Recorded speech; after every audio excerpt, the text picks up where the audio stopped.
8.8, proportions and similar figures. So our objective is to find missing links in similar figures, and we're going to use them to measure things indirectly. So for example, a sailboat and an accurate model of the boat are shown. What's the length of the model sailboat? And explain your reasoning. We've talked about setting up ratios, right? So to do this, we would set up a ratio between the model and the actual. So 4 feet in the model is equivalent to the 12 feet on the actual sailboat. So 4 feet high compared to 12 feet high.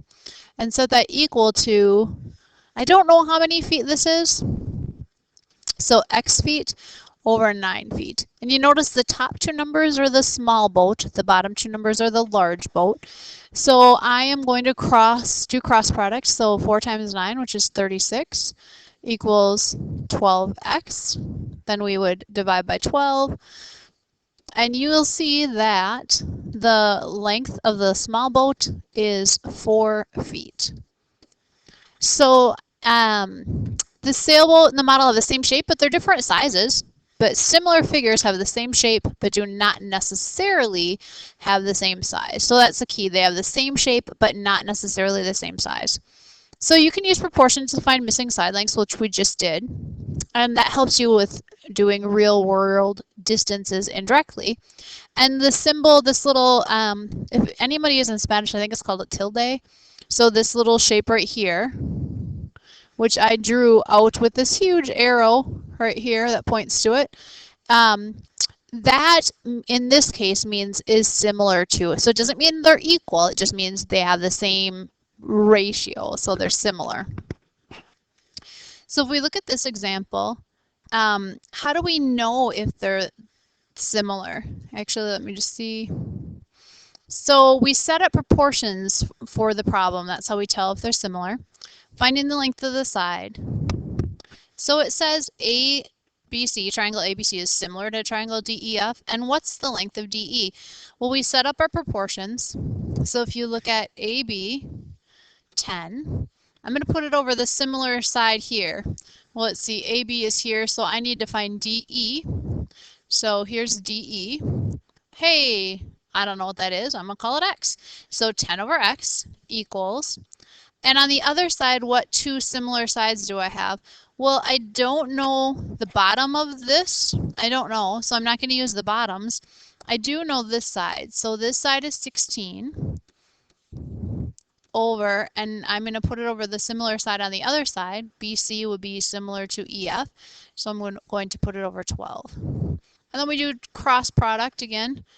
We do 10 times 12, which just adds a 0 to our 12, 120, equals 16 times x, so 16x. And to solve that, I need to divide 120 by 16. So 120 divided by 16 is, let's see if I plug it into the calculator right. It is 7.5. So in this case, x equals 7.5. So the length of DE is 7.5. I don't have any units, so I'm just going to say 7.5.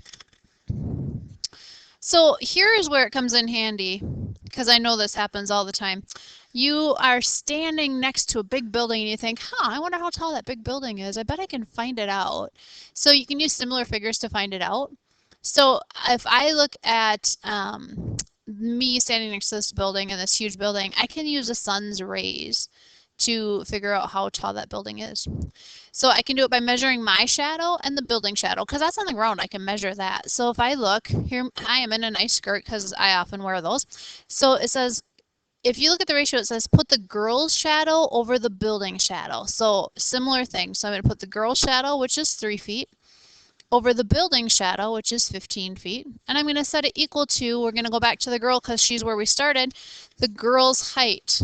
I shrunk, I'm only 5 feet now, over the building's height, which we don't know, so we're just going to put a variable in there.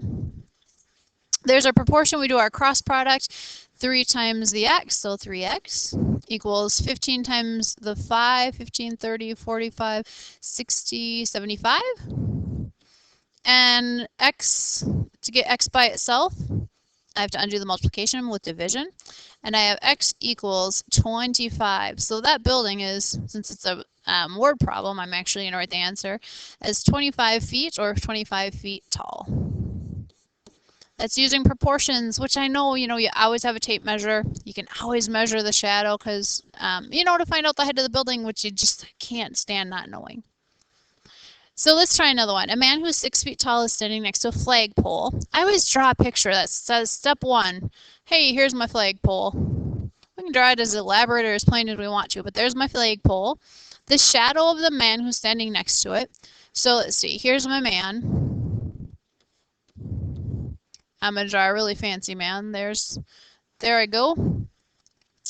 There's my man. He, let's see, the shadow of the man. So he has a shadow that's cast, and it's 3.5 feet.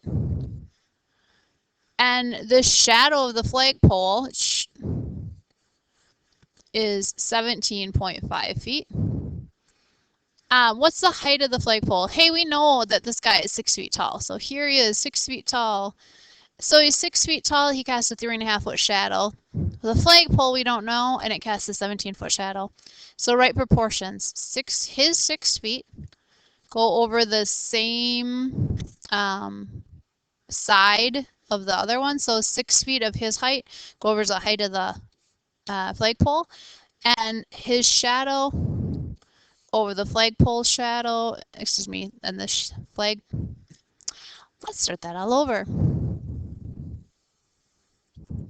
We can set up our proportions different way, but if I start with the guy, he's 6 feet tall.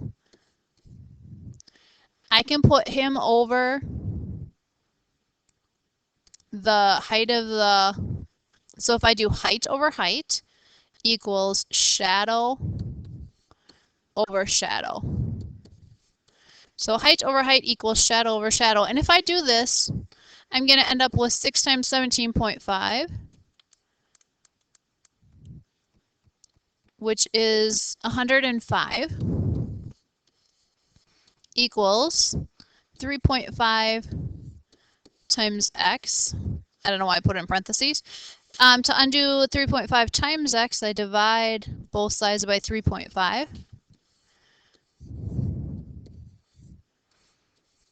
And you get x equals 30. Hey, let's just try this a different way.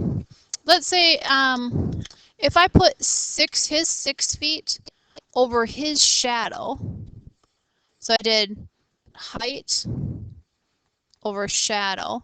Let's see if it will work if I do height over shadow the next time. So height of the flagpole. So this is height over shadow over here. Over shadow, which is 17.5. If I do this, I end up having the 6 times the 17.5.